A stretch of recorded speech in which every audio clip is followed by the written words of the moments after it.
Salut à tous, on se retrouve pour l'épisode 3681 du Zap Image. On commence aujourd'hui en ce mercredi 10 juin avec des anniversaires. Et on commence aujourd'hui avec celui du joueur de l'AC Milan, le portugais Rafael Leão, qu'on a beaucoup parlé ces derniers jours parce qu'en gros il a ouvertement annoncé en interview qu'il souhaitait un nouveau chapitre dans sa carrière. En gros il souhaite quitter l'AC Milan. Je pense que tout devrait s'accélérer concernant le joueur après la Coupe du Monde. Il fête aujourd'hui ses 27 ans. Léo. On peut avoir également Nathan Ngoy, un défenseur central de Lille, il fête aujourd'hui ses 23 ans. Moussa Tamari, l'ailier droit de l'équipe de Rennes, fête aujourd'hui ses 29 ans. Le gardien brésilien Bento, gardien d'Al Nasser où joue Cristiano Ronaldo, il fête aujourd'hui ses 27 ans.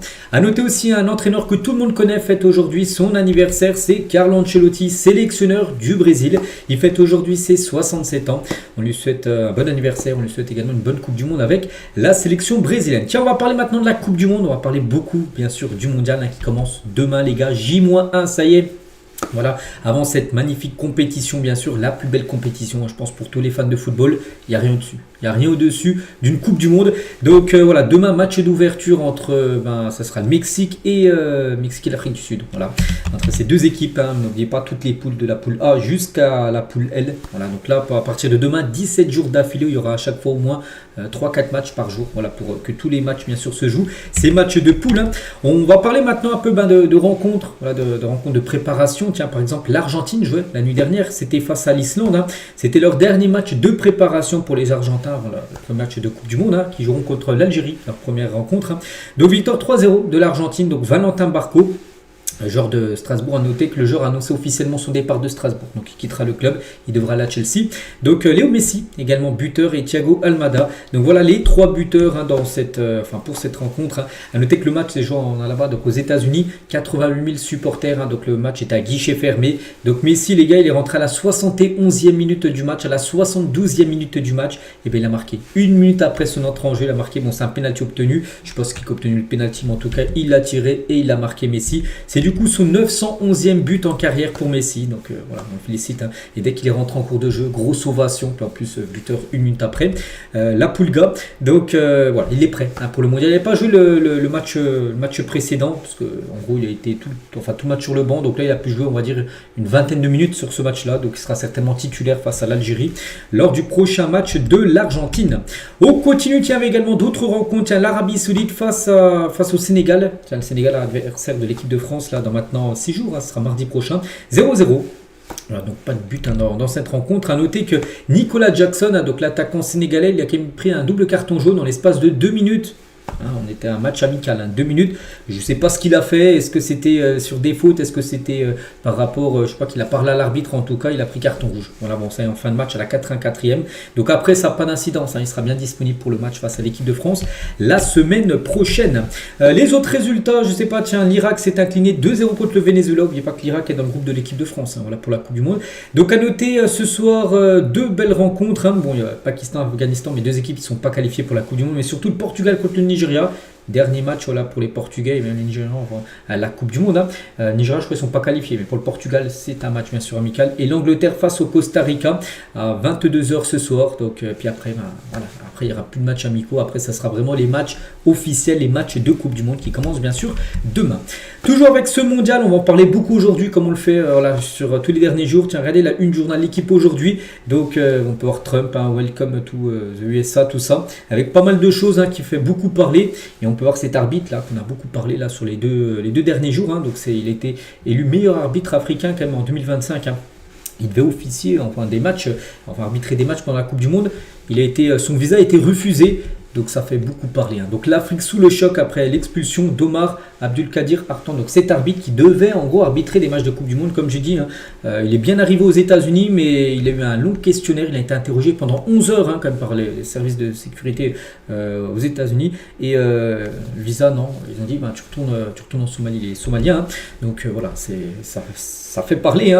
Donc il a dit donc je suis juste un arbitre essayant de vivre son plus grand rêve. Parce que bien sûr, même pour les arbitres, pour les joueurs, c'est un rêve de jouer la Coupe du Monde, mais pour les arbitres également. Arbitrer un match de Coupe du Monde, c'est un rêve de n'importe quel arbitre. Il dit, lui, voilà, c'était son plus grand rêve d'arbitrer un match de Coupe du Monde. Je suis vraiment, vraiment déçu. J'avais les bons papiers et le bon visa, mais du coup, il a été questionné. Puis du coup, je sais pas, ils ont annulé son visa. En gros, je pense qu'ils ont un problème avec mon pays. Voilà ce qu'il a pu dire, cet arbitre. Et c'est vrai qu'en Afrique, la décision des États-Unis de refuser l'entrée sur le territoire de l'arbitre somalien, donc Omar Hartan, ne passe pas du tout. Donc c'est une immense insulte envers l'Afrique. Donc regardez, par exemple, la journaliste nigérian, il a dit il est le meilleur arbitre du continent. Pour quelle raison a-t-il été refusé? C'est inacceptable. Donc le président de l'Association internationale de la presse sportive, il a dit c'est la goutte d'eau. Les gens sont révoltés par rapport à la décision, bien sûr, des États-Unis. Un journaliste congolais, donc lui, souhaitant rester anonyme, il a dit les gens sont révoltés au Congo, mais personne ne l'exprime sur les réseaux sociaux car on vous demande vos réseaux. Voilà. Aussi un journaliste ivoirien, on ne comprend rien, on ne comprend pas. Avant, pour les Coupes du Monde, on était super bien reçus. Pour les dernières mondiales, il n'y a aucun souci. Les gens sont aujourd'hui découragés, les cautions demandées sont folles. Visiblement, on ne veut pas nous voir. Voilà. Ça fait pas du tout, enfin ça passe pas du tout. Et on peut comprendre, on va avoir beaucoup de force bien sûr à cet arbitre du coup qui a dû retourner bien sûr en Somalie. Mais le Canada, n'oubliez pas que c'est dans 3 pays, donc c'est aux États-Unis, Mexique, au Canada. Et le Canada veut faire une faveur à Omar Hartan. Donc David Eby, donc premier ministre de la Colombie-Britannique, l'une des plus grandes provinces du Canada, annonce qu'il accueillerait favorablement l'arbitre somalien refusé aux États-Unis, parce que le Canada c'est pas les États-Unis. Donc eux, en gros ils disent le Canada, il n'y aurait pas de souci, il pourrait venir tout ça. Mais la venue d'Omar Hartan au Canada pour la Coupe du Monde semble quand même très hypothétique, voire impossible. Donc l'arbitre somalien s'est vu refuser l'accès au territoire américain Miami par les services de l'immigration. Le Canada évoquait l'idée de lui faire une faveur, mais le camp de base des arbitres est prévu à Miami. Miami, c'est aux États-Unis. Donc entre leurs différentes désignations, ces derniers se regrouperont au quotidien pour les entraînements et surtout obtenir un arbitrage uniforme sur les 104 matchs et participer au débriefing organisé par les responsables de l'arbitrage de la FIFA, parce que c'est un camp de base pour les arbitres. Donc ça sera à Miami et dès qu'un arbitre aura arbitré un match, je sais pas, peut-être à Mexico, et il retournera à Miami le lendemain pour faire le débriefing, pour savoir après quel match il a arbitré. Donc du coup, si cet arbitre en gros ne peut pas aller aux États-Unis, en gros, ce sera compliqué, même si du côté du Canada, il serait OK pour l'accueillir, mais lui, il ne pourra pas aller au camp de base, en gros, des arbitres. Donc, un changement de programme pour Omar Hartan n'est pas prévu pour le moment. Donc, voilà. Et c'est bien sûr une décision qui ne passe pas du tout. Et c'est pour ça que ça faisait un peu la une, journal l'équipe aujourd'hui, avec cette Coupe du Monde, où il commence déjà quelques dingueries. Enfin, ça fait quand même déjà pas mal de mois qu'on entend quand même des dingueries. Et ça se poursuit. Tiens, on va parler aussi de la sélection d'Iran. On sait ce qui se passe avec l'Iran, avec les États-Unis, tout ça. Pays, mais nous on va parler plutôt football, et c'est que ça aussi c'est un gros coup dur pour l'Iran. Donc officiel, les billets destinés à l'Iran pour ses supporters au mondial ont tous été supprimés. Normalement ils ont un quota. Regardez, le règlement permet à chaque fédération participante d'obtenir 8% des places de la capacité totale du stade. Donc c'est un stade fait 50 000 places, donc tu as 8% en gros pour tes supporters, voilà, 8% pour l'autre équipe, et après c'est la vente libre. Et en gros, tous les 8% pour les supporters de l'Iran ont tous été supprimés, les billets. Donc l'Iran explique que le quota accordé à la fédération iranienne de football a été retiré de manière inattendue. Du jour au lendemain comme ça, du coup plus personne n'a de billets. Donc la raison officielle n'a pas été communiquée. Donc ça aussi les gars, ça fait parler. Voilà, encore ce qui se passe lors du mondial. Voilà, on continue aussi sur une autre chose. On va parler de la sélection anglaise. Donc après la fusillade près de son camp de base, on en a parlé il y a quelques jours, il y a eu une fusillade du côté, je sais pas, c'était aux États-Unis. Ici en gros, puis c'est où il y a le camp de base bien sûr de l'Angleterre. N'oubliez pas que l'Angleterre n'est pas encore aux États-Unis, vu qu'ils sont dans la dernière poule, ils joueront les derniers matchs, voilà, on va dire. C'est pour ça que ce soir ils jouent par exemple un match amical. Bon, en tout cas, après la fusillade, près de leur camp de base, l'équipe d'Angleterre a été touchée par un séisme. Donc un séisme de magnitude 6,1 a touché le large de la côte ouest de Cuba, provoquant des secousses jusqu'à Orlando, ville où se trouvait l'équipe d'Angleterre au moment du tremblement de terre. Bon, en fait, ils étaient bien, ils sont bien à Orlando, voilà, où joueront ce match amical ce soir. Je pensais que c'était encore en Europe, vu qu'ils vont jouer bien sûr on va dire les derniers matchs de poule. Donc fort heureusement, aucun dégât et aucun blessé n'est à déplorer. Il s'agit tout de même du séisme le plus violent de la région depuis 1880. Voilà, donc le sort s'acharne, on va dire, sur la sélection anglaise. Toujours avec cette Coupe du Monde, on va parler cette fois-ci, en France. Donc officiel, la FFF dévoile le lancement de Cinéfoot à l'occasion de la Coupe du Monde. Donc 9 cinémas vont diffuser les matchs de l'équipe de France, donc à Paris, Lyon, Marseille, Lille, Bordeaux, Nantes, Strasbourg, Toulouse et Caen. Donc initiative gratuite et originale, annonce Philippe Diallo. Donc dans ces salles, il y aura donc des écrans géants, bien sûr, pour diffusion sur écran géant, des matchs. Voilà. Donc donc signal officiel, donc ce sera M6 qui diffusera les matchs bien sûr de l'équipe de France. On peut voir tout ce qu'il y a. Donc voilà, ça sera dans des cinémas. Et par exemple, il y a aussi le cinéma le Rex, un grand cinéma parisien qui diffusera par exemple le match samedi prochain entre le Brésil et le Maroc. Voilà, coup d'envoi à minuit, et ben il sera ouvert. J'ai vu que les portes allaient ouvrir à 22h30 pour cette grande rencontre, bien sûr, de Coupe du Monde. Toujours, tiens, avec l'équipe de France, on va parler au lendemain du match. Donc avant-hier, ils ont gagné 3-1 face à l'Irlande du Nord. À noter que hier, donc Mbappé et Olysée sont par exemple rentrés respectivement, donc Mbappé à Madrid et Olysée à Munich, après le match face à l'Irlande du Nord. Donc le rendez-vous pour le départ aux États-Unis est prévu aujourd'hui midi. Donc aujourd'hui, les joueurs français sont encore en France. Donc là à midi, les gars, ils prennent l'avion direction Boston, voilà, pour aller dans leur camp de base, bien sûr, du côté des États-Unis. Toujours avec l'équipe de France, les remplaçants des Bleus joueront face à des équipes locales entre les matchs du Mondial. Ça a déjà été le cas lors des Coupes du Monde 2018 et 2022. Et puis lors aussi de l'Euro 2024. Donc en gros, c'est pour garder le rythme. Ces matchs amicaux auront pour but de faire garder le rythme aux remplaçants. Parce qu'il c'est des groupes de 26 joueurs. Donc sur les 26, bon, avec les changements, bien sûr, peut-être tu peux en faire peut-être 14, 15 qui jouent. Mais c'est-à-dire qu'il y en a au moins une dizaine qui ne jouent pas. Ces joueurs-là, en gros, auront des matchs amicaux organisés entre les matchs de Coupe du Monde. Voilà, pour garder le rythme, bien sûr. Toujours avec l'équipe de France, on va parler d'un joueur qui lui ne jouera pas les matchs amicaux, vu qu'il sera titulaire, bien sûr. Enfin, on espère qu'il soit là et disponible, qu'il n'y ait pas de blessure pour lui. C'est Olysée, les gars. Et après son triplé, donc il a choqué un peu tout le monde. Donc un peu plus choqué la planète foot après son triplé face à l'Irlande. Donc Marca, un journal madrilène. Olysée arrivera aux États-Unis en superstar. Le journal AS également, un journal espagnol madrilène. Donc ce triplé est venu couronner une prestation exceptionnelle d'un attaquant au potentiel illimité, bien sûr. Donc Sky Sport, ils ont dit, je choisirais Olysée, désolé, plutôt que Mbappé. J'ai besoin de le voir se montrer plus souvent. BBC aussi, un journal anglais. Olysée se distingue dans l'attaque étoilée de l'équipe de France.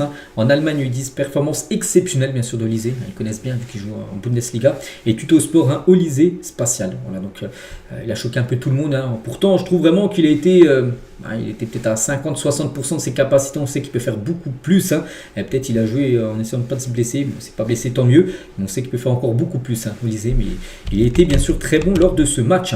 On va parler, dans l'émission Roten sans flamme hier de Dembélé. Jean-Michel Larquet estime que la France sacrifie Ousmane Dembélé en sélection, ne le faisant pas jouer à son rôle. C'est vrai que tu as quand même le ballon d'or dans ton équipe, mais tu ne le fais pas jouer à sa position. C'est jamais vu. Tous les clubs ou même les sélections qui ont un ballon d'or. Par exemple, Messi, quand il est ballon d'or, il joue à sa position. Ronaldo, pareil. Modric, il était ballon d'or, il joue à sa position. Rodri aussi.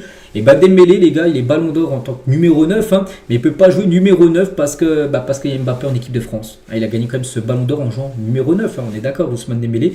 Et du coup, il doit jouer soit ailier droit, soit numéro 10, mais pas numéro 9 parce qu'il y a Mbappé. Donc voilà, aujourd'hui, le ballon d'or, on lui demande de jouer à un poste qui n'est pas le sien. Et on ne demande pas à d'autres, à Dembélé de se sacrifier. Donc, normalement, tu mets Dembélé en numéro 9, puis c'est plutôt à Mbappé de se sacrifier, d'aller jouer soit à gauche ou soit sur le banc, tout simplement. Donc, c'est vrai qu'on peut comprendre, moi je pourrais me comprendre en gros qu'il l'aurait un petit peu mauvaise, tout simplement, Dembélé, parce que après c'est Deschamps aussi, est-ce qu'il va enlever son capitaine Mbappé, le faire changer de position, tout ça? Non, mais c'est dommage, parce que Dembélé, comme j'ai dit, il a été ballon d'or par rapport à sa position numéro 9. Voilà. On continue avec Arsène Wenger, fait entièrement confiance à l'équipe de France pour cette Coupe du Monde. La France va remporter le mondial. Donc la France a tellement de talent. Donc Deschamps, de l'expérience, il trouvera le bon équilibre. Il a tellement de joueurs offensifs que le danger c'est peut-être déséquilibré offensivement. Mais aujourd'hui, le joueur moderne, même offensif, c'est faire sa part du travail défensif. Voilà. Parce que bien sûr maintenant on sait qu'on demande beaucoup aux attaquants de défendre. Donc voilà, en tout cas Arsène Wenger lui est confiant concernant l'équipe de France. Donc moi, oui, je trouve que l'équipe de France est bien sûr parmi les favoris, on va pas se mentir. Après la vérité, ça se passe sur le terrain. Voilà, parce qu'on a pu voir, c'est même très rarement que les favoris gagnent comme les compétitions. Bon, ça arrive, Bon, après, comme l'équipe numéro 1, comme un favorite, ça reste comme l'Espagne, d'après les probabilités. Tiens, on va parler d'un joueur aussi très attendu lors de la Coupe du Monde, même si on en parle quand même peu ces derniers temps, c'est Cristiano Ronaldo. Voilà, Ronaldo. En tout cas, sur Instagram, étape par étape, il est en mission. Voilà, CR7. Là, c'est certainement sa dernière Coupe du Monde, sa 6e. Après, on ne sait pas avec lui. La prochaine, n'oubliez pas, sera quand même au Portugal, son pays. Est-ce qu'il irait? Bon, il aurait quand même 45 ans. Après, avec Ronaldo, les gars, c'est qu'on n'est pas à l'abri d'une surprise. En tout cas, on se dit comme que ça sera sa dernière. Puis là, vraiment, il a l'équipe. C'est vrai que souvent, le Portugal, les gars, c'est des équipes. Oui, c'était une bonne équipe, mais il manquait quelque chose pour aller en finale d'une Coupe du Monde ou gagner la Coupe du Monde. Là, vraiment, avec l'équipe du Portugal, moi, je les mets au même niveau que l'équipe de France. Moi, je mets la France, le Portugal, l'Espagne et peut-être l'Argentine, vu qu'ils sont championnes du monde en titre. Voilà, je mets ces 4 nations-là. J'en parle quand même depuis des mois. Je mets ces 4-là, on va dire, dans le pot numéro 1. Après, il y a pas mal d'outsiders, bien sûr, des équipes aussi qui peuvent gagner la Coupe du Monde. Mais voilà, en tout cas, le Portugal, a une sélection quand même incroyable. Toujours avec le mondial, tiens, en parlant du match de demain, Afrique du Sud contre le Mexique, ça sera au Mexique, à 2 jours maintenant, à 1 jour, parce que c'était hier. Donc peut-être c'est la situation toujours pareille. Donc des milliers de manifestants bloquent l'accès au stade du match d'ouverture à Mexico. Voilà, donc je sais pas trop ce qui se passe au Mexique, mais en gros, il y a des, je sais pas, des émeutes, j'en sais rien, devant le... Enfin, ça bloque l'accès au stade, voilà, pour aller au stade pour le match d'ouverture demain. Voilà. Toujours les gars, sur cette Coupe du Monde, on va parler des Américains. N'oubliez pas, sur les 104 matchs, je crois qu'il y en aura plus de 75 qui seront quand même aux États-Unis. Sinon, il n'y en aura que quelques-uns au Canada et au Mexique. Mais en tout cas, les Américains préviennent eux-mêmes, ne vous attendez pas à ce que les locaux mettent une ambiance folle et passionnée à la Coupe du Monde. Parce qu'en gros, le football, le soccer, comme ils appellent ça, aux États-Unis, c'est pas un sport en gros qui les intéresse énormément. Il y a plein de sports devant, il y a le basket, il y a le hockey, il y a le football américain, tous ces sports sont devant le foot. Que le foot en Europe, c'est que ce soit en France, en Espagne, au Portugal, en Italie, en Allemagne, peu importe, ou même en Afrique, même en Asie, les gars, le foot est le sport numéro 1. Peut-être pas en Asie, je crois qu'il y a le cricket aussi. En tout cas, en Europe et en Afrique, je crois que c'est sûr, c'est le sport numéro 1, mais pas aux États-Unis, non. Donc le contraste avec le Qatar ou la Russie est déjà saisissant dans les centres-villes. Donc s'il n'y avait pas les Écossais avec leur maillot violet et la fan zone des Bleus, donc pour l'Écosse, on se croirait dans un Boston en fin de printemps lambda. Donc voilà, heureusement qu'il y a quand même des supporters écossais, voilà, qui mettent un petit peu l'ambiance, et aussi peut-être les supporters français vu que l'équipe de France, leur camp de base sera à Boston. Donc Kevin, qui est un habitant de Boston, il a dit il ne faut pas vous attendre à de la folie ici, déjà parce que le soccer, voilà, donc le foot n'est pas naturellement dans notre culture. Et ici il dit ensuite, parce qu'il faut le dire, on est une équipe en gros de merde en gros. C'est vrai que s'ils auraient une bonne équipe, les États-Unis, voilà, donc ils seraient peut-être plus intéressés, on va dire, les supporters, mais ils savent que leur équipe, voilà, c'est une équipe, en gros, n'oubliez pas que Pochettino, le sélectionneur, il vise la victoire. Voilà, puis organisateur, c'est vrai qu'ils veulent gagner la Coupe du Monde. Est-ce qu'ils vont la gagner? Je pense pas. Mais voilà, en gros, ils disent qu'ils ont une équipe aussi pas super forte. Donc c'est pour ça, en gros, que les fans américains ne s'intéressent pas trop au football. Donc les Américains sont des patriotes, mais là, on ne peut pas s'attacher à eux. Moi, par exemple, je suis d'origine anglaise. Je vais les supporter. Donc à Boston, vous aurez de l'ambiance dans les pubs un peu, mais pas plus. Voilà, donc... voilà, en gros, il dit, ça dépendra surtout des supporters étrangers qui mettront l'ambiance. Voilà, les supporters de toutes les nations, en gros, qui viendront. N'oubliez pas qu'il y a 48 nations en tout. Mais voilà, en tout cas, mettre l'ambiance pour les supporters américains, ça sera certainement non, parce que c'est une compétition qui les intéresse pas trop, en gros, cette Coupe du Monde. On continue, on va parler d'une sélection qui vit pour le football, le Brésil bien sûr, et Neymar, des nouvelles avant le match là, donc ça sera quand? Ça sera samedi, Brésil-Maroc, et ben Neymar, bonne nouvelle, pour être disponible pour le match face au Maroc, alors qu'on avait parlé, il était blessé. Il devait peut-être, on ne sait même pas s'il allait jouer la Coupe du Monde. Un coup, il pouvait revenir peut-être de deuxième ou troisième match. Donc là, il pourrait être là contre le Maroc. Voilà. Donc l'objectif annoncé était qu'il soit disponible contre Haïti, donc le 19 juin, donc le deuxième match du Brésil. Mais il pourrait être apte pour le premier match. Bon, après, je pense qu'il n'y aura quand même aucun risque pris de Carlo Ancelotti avec Neymar, surtout avec Neymar. C'est un joueur qui se blesse énormément.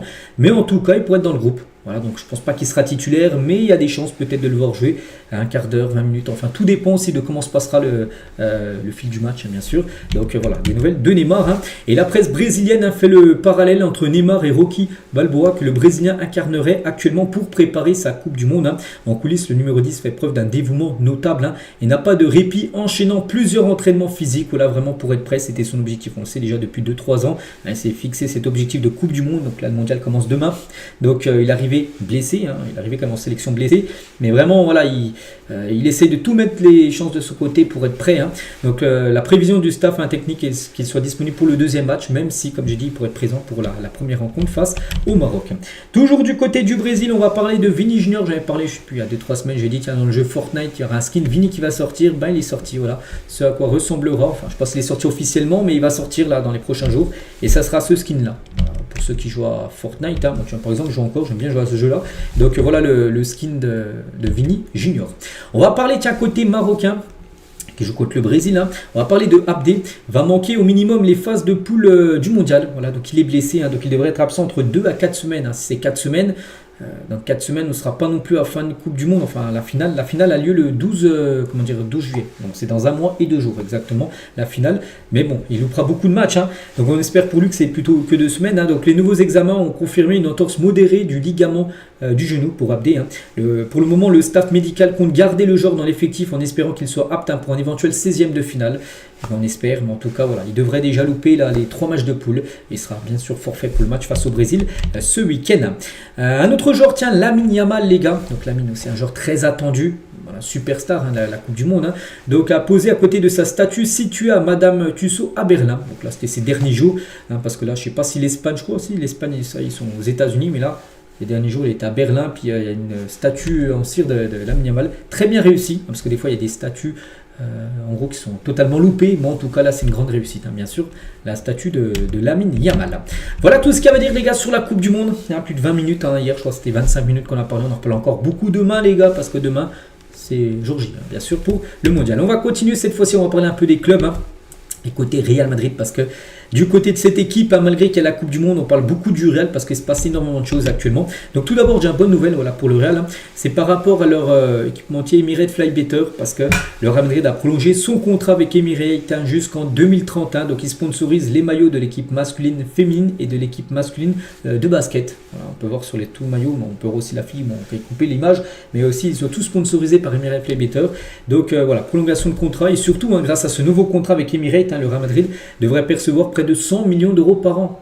100 millions d'euros par an par Emirates. Hein. Notez qu'Adidas paye également un peu plus. Hein. Je crois qu'il était à 120. Ça fait déjà 220 millions d'euros pour le Real avec Adidas et Emirates Flybetter. Voilà. Puis après, il y a d'autres sponsors. Par exemple, sur la manche, je peux voir HP. Bon, après, sur la manche, c'est un peu moins coûteux, mais ça reste encore une somme énorme hein, que récupère le Real Madrid. Toujours avec le Real, donc avec toutes ces grosses rentrées d'argent, donc c'est officiel. Le Real Madrid a fait une offre, on en parlait hier. Hein. Hier, c'était des rumeurs. J'ai dit, le Real Madrid pense à Alvarez, tout ça. On s'est dit, ok, bon, voilà, c'est d'une rumeur, ça va pas aller plus loin. Et bien, si, les gars, parce qu'il y a un communiqué officiel de la part du Real.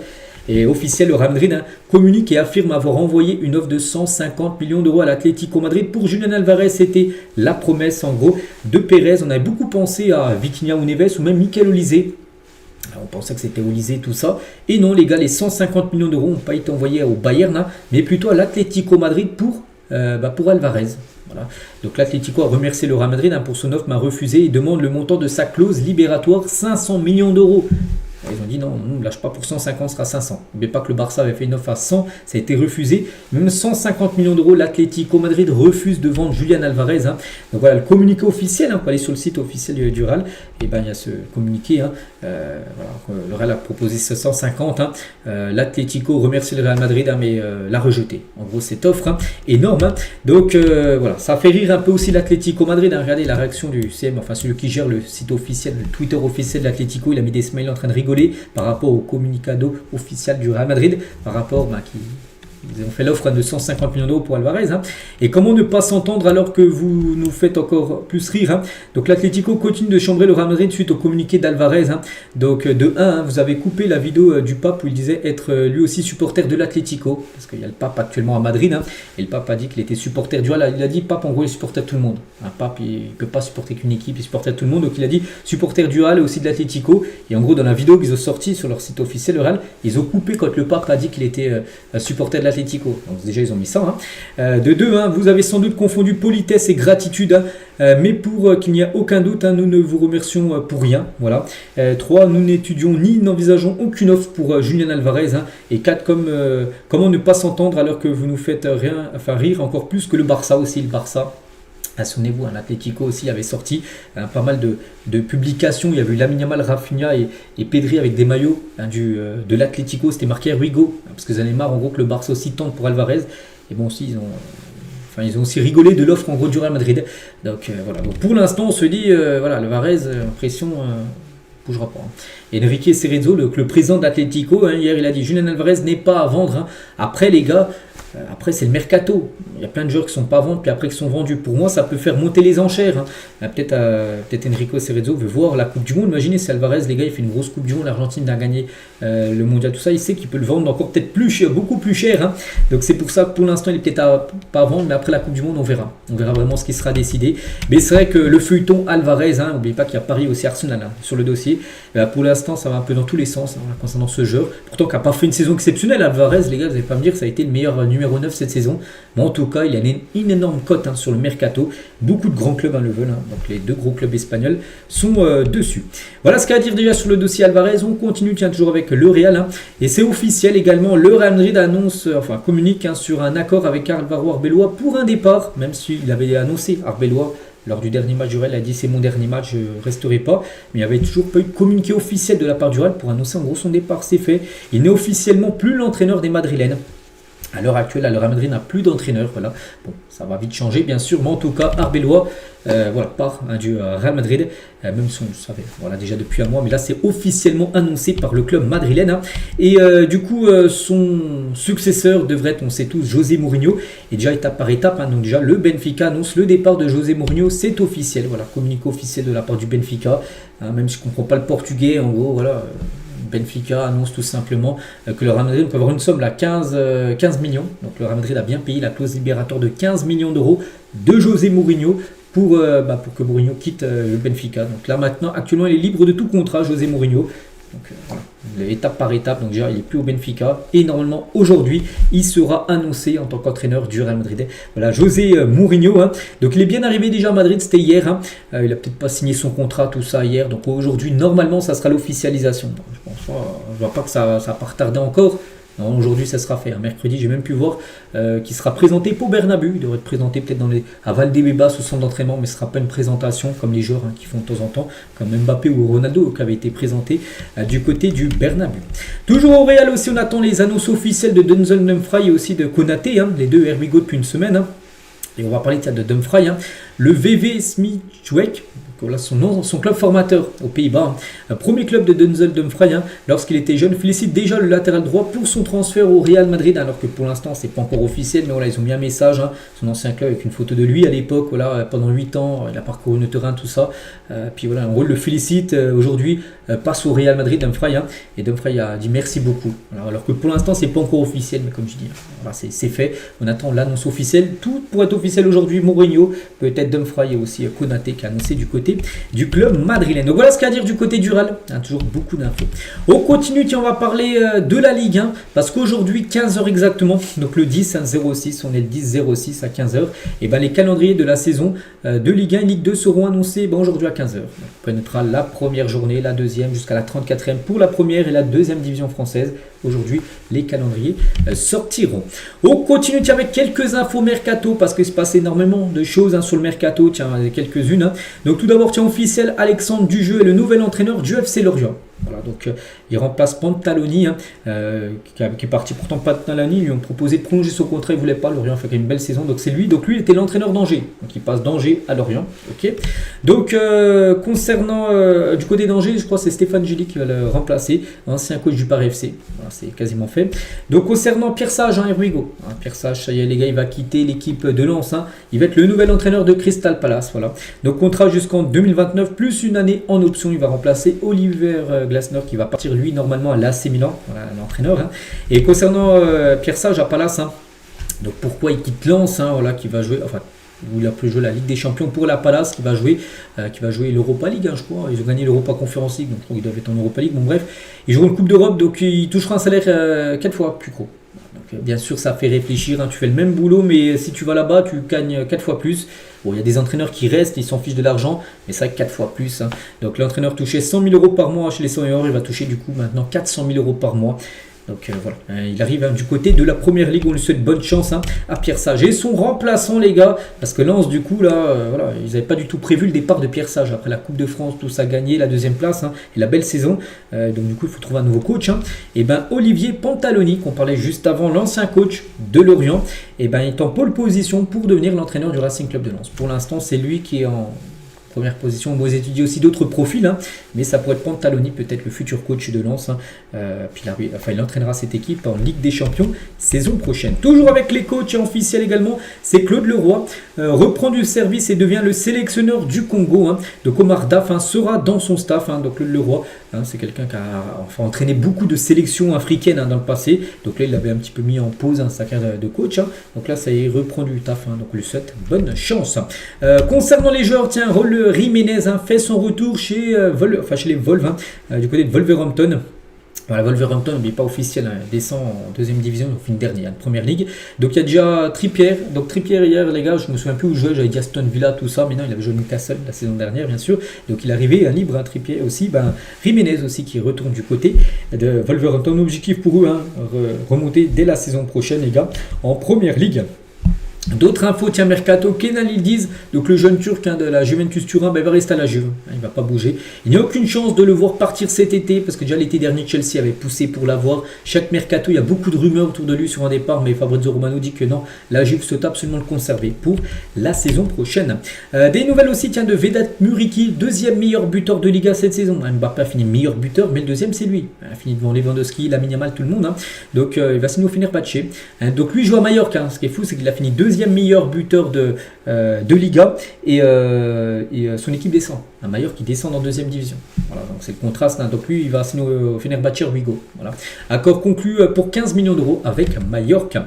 Jorge Mendes, hein, agent de beaucoup de joueurs, dont les agents de Vitinha et de Neves. Hein. Donc il est clair, hein, que les deux ne bougeront pas du PSG. Hein. Donc Vitinha et João Neves n'ont jamais été une option pour qui que ce soit. On a parlé d'eux avec le Real, tout ça. Donc ils sont intransférables, hein, pour le PSG et ils sont très heureux. Ils sont très heureux au PSG. Ils continuent à collectionner les trophées. Donc voilà. Pas de souci, hein. Vitinha et João Neves resteront bien du côté du club parisien. Et on finit aujourd'hui juste avec Manchester City, parce qu'il se passe beaucoup de choses, hein, toujours dans ce club. Et n'oubliez pas que City a quand même annoncé le départ de Pep Guardiola, entraîneur, hein, de John Stones et aussi de Bernardo Silva. Mais d'autres joueurs également pourraient partir, hein. Ils font partie des joueurs aussi qui pourraient quitter le club. Hein. Donc Nico Gonzalez, hein, Rico Lewis, Rangers, qui est arrivé quand même l'été dernier, pourrait déjà partir. Marmoush, Kovacic, Trafford et Nathan Ake. Voilà, donc peut-être qu'ils partiront, peut-être pas tous, mais peut-être sur le, je sais pas, il y en a peut-être 8 là, peut-être la moitié quitteront en gros le club. Hein. On parle beaucoup aussi de, il n'est pas marqué, Savigno, hein, Savigno qui a 2 doigts de rejoindre Tottenham aussi. Hein. Bon bref, Vardiol aussi étudie les options qui s'offrent à lui, prolonger ou partir. Il ne lui reste plus que 2 ans de contrat, mais on sait qu'il y a le Real par exemple, hein, qui est intéressé par Vardiol. Et Ruben Diaz est également lié au Real Madrid. Voilà, donc on se dit il va se passer beaucoup de choses du côté de Manchester City. Donc voilà les gars, tout ce qu'il y avait à dire aujourd'hui, je pense avoir été complet. Voilà, on se retrouve nous demain. Demain on est jeudi 11, hein, donc 11 juin, début de la Coupe du Monde. Et voilà, on parlera beaucoup bien sûr du mondial. Allez, moi je vous souhaite une très bonne journée et à demain.